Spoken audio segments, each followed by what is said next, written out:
لوگوں کو یہ بات بتائیں کہ میرے مندر جانے سے یا میرے اچار ٹچ کرنے سے اٹس ریڈیکولس، ایسی باتیں ہو ہی نہیں سکتی. ہر لڑکی کی زندگی میں ہر مہینے وہ 5 دن آتے ہیں جس میں ان کا پیریڈ آتا ہے، تو اون دوز 5 days کیونکہ it's not a big deal. نے سوال پوچھا ہے سورہ بقرہ کی سورہ نمبر 2 آیت نمبر 223، جس میں بہن نے پوچھا کہ women are your tilth, treat them like your tilth. یہ جو قرآن مجید میں کہا گیا ہے کہ عورتیں آپ کی کھیتی ہے، تو ویسا ان کا صحیح طریقے سے ان سے برتاؤ کرو. یہ آیت کے بارے میں آپ دیکھیں گے 222 پڑھیں گے. اس کا پہلے آیت پڑھنا امپورٹنٹ ہے. when they ask the concerning menstrual cycles، جب وہ پوچھتے حیض کے بارے میں تو اللہ تعالیٰ فرماتے کہ حیض کے حالت میں آپ ان کے پاس مت جاؤ. During menstrual cycle do not approach them. کیوں؟ کیونکہ حیض کے حالت میں جب خون بہتا ہے، آج کی میڈیکل سائنس کہتی ہے کہ چانسز ہے جب آپ ان کے پاس جائیں گے اس حالت میں تو عورتوں کو تکلیف ہوگی. اس کے علاوہ بیماری پھیلنے کے ہائی چانسز ہے خون کے ذریعے، اسی لیے ان کے پاس مت جائیے. ورنہ عورتیں آپ کی کھیتی ہے، آپ جب چاہے جا سکتے ہیں، مطلب وہ آپ کی ہے، آپ کے لیے. اور قرآن میں آپ پڑھیں گے اس کے پہلے سورہ بقرہ میں سورہ نمبر 2 آیت نمبر 187 میں کہا گیا ہے ہن لباس لکم وانتم لباس لہن. آپ ان کے لباس ہے، وہ آپ کی لباس ہے. مطلب آپ کی بیویاں آپ کے لباس ہے اور آپ اپنی بیویوں کے لباس ہے. لباس کا مطلب گارمنٹس. مین مقصد ہے لباس کا کور کرنا، پروٹیکٹ کرنا، چھپانا، بیوٹیفائی کرنا. یہ کام ہے میاں بیوی کا. تو یہ آیت میں جو کہا گیا ہے menstrual cycle don't approach them and they are your tilth, treat them as you can. اور اس کے اور کئی معنی ہیں جو medically we can prove. a land، جب ہل چلاتے ہیں تو ہل چلانے کے لیے آپ کو بتایا کہ بیل کے پیچھے ایک سخت چیز ہوتی ہے لکڑی. اس طریقے سے آپ there are various different meaning that be careful. جو زمین رہتی ہے it is very soft, the soil is soft. سنبھال کے آپ ٹریٹ کیجئے، سنبھال کے ان کے پاس اپروچ کیجئے. تو کئی معنی ہیں، کئی تفسیر ہے تاکہ آپ عورتوں کو خیال رکھیں اور ان کے ساتھ اچھے طور طریقے سے پیش آئیے. hope that answers the question. میرا نام مہیش مہتا ہے. کعبہ شریف بھی لوگ مطلب اس کو چومتے ہیں، ٹچ کرتے ہیں. بعد میں جو حجر اسود ہے تو حجر اسود کو بھی لوگ چومتے ہیں کہ آدم علیہ السلام کو خدا نے، اللہ نے اوپر دیا تھا جنت سے اور وہاں فکس کیا ہے. تو جائز ہے کہ نہیں ہے؟ بھائی صاحب مہیش بھائی، ماشاءاللہ جب سے IRF قائم ہوا 1991 سے اس وقت سے ماشاءاللہ IRF میں آ رہے. اور اگر کوئی شخص، جب ہماری ویڈیو لائبریری شروع ہوئی تھی، اگر کوئی شخص جس نے سب سے زیادہ کیسٹ دیکھا ان چند سالوں میں وہ ہے مہیش بھائی ماشاءاللہ. آپ جو کہہ رہے تھے کہ حجر اسود کو لوگ چومتے، بے شک میں جانتا ہوں چومتے، تو کیا یہ صحیح ہے؟ لوگ کو غلط فہمی ہے کہ مسلمان حجر اسود کی عبادت کرتا ہے. کوئی بھی مسلمان حجر اسود کی عبادت نہیں کرتا.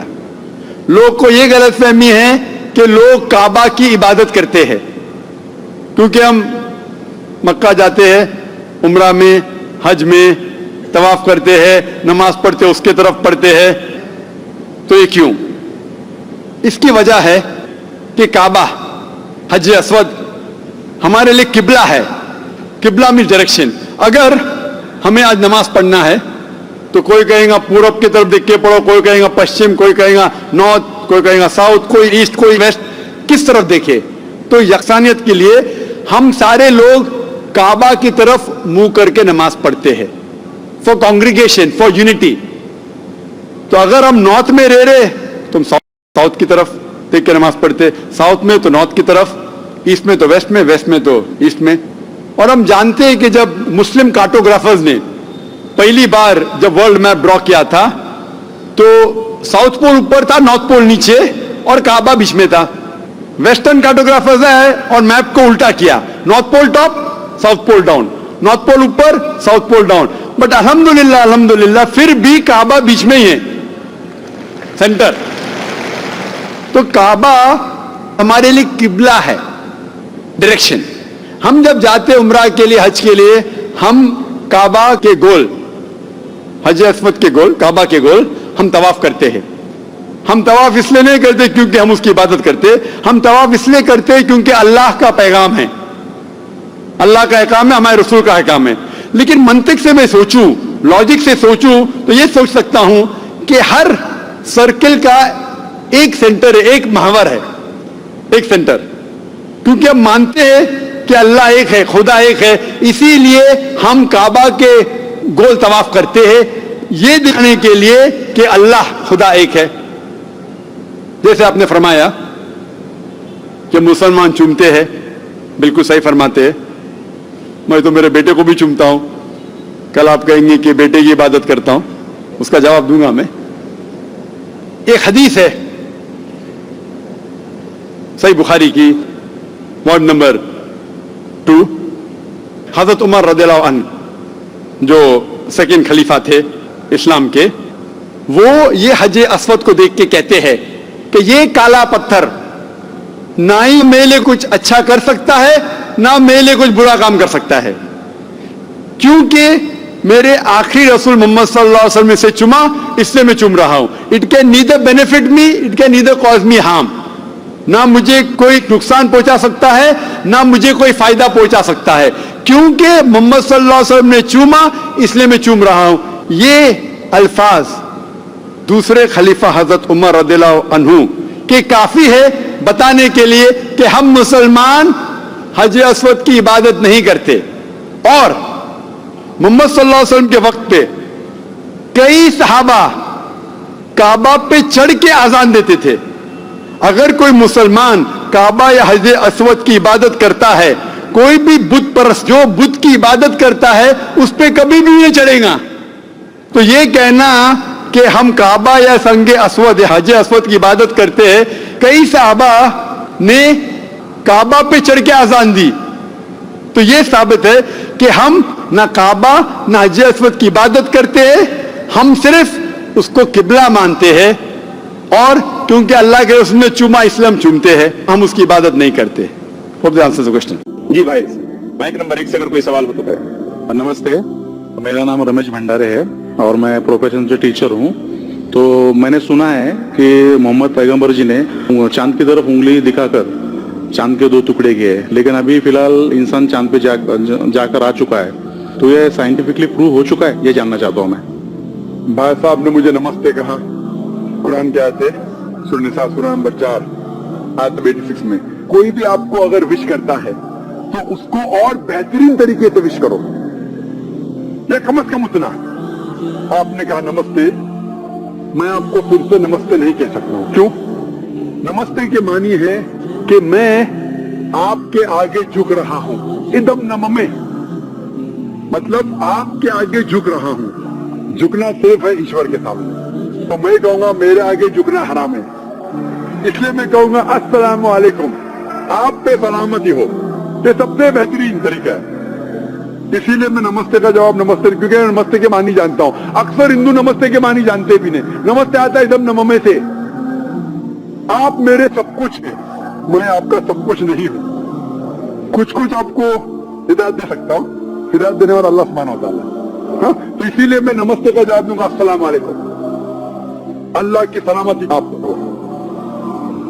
आपका सवाल था कि मोहम्मद सल्लल्लाहु अलैहि वसल्लम चांद के 2 टुकड़े कर चुके हैं, इंसान चांद पे जा चुका है, तो साइंटिफिकली साबित हुआ कि ने चांद के 2 टुकड़े हुए कहने। कुरान की आयत शक्ल कमर की कई हदीस है। हम मानते हैं कि ये मौजिजा था जो अल्लाह ने किया, मौजिजा किया अल्लाह ने मोहम्मद सल्लल्लाहु अलैहि वसल्लम के जरिए। आज साइंटिफिक रिसर्च हो चुका है और कुछ एस्ट्रोनॉमर्स जो फल्कियात के माहिर है वो कहते हैं कि चांद पे एक फिशर है।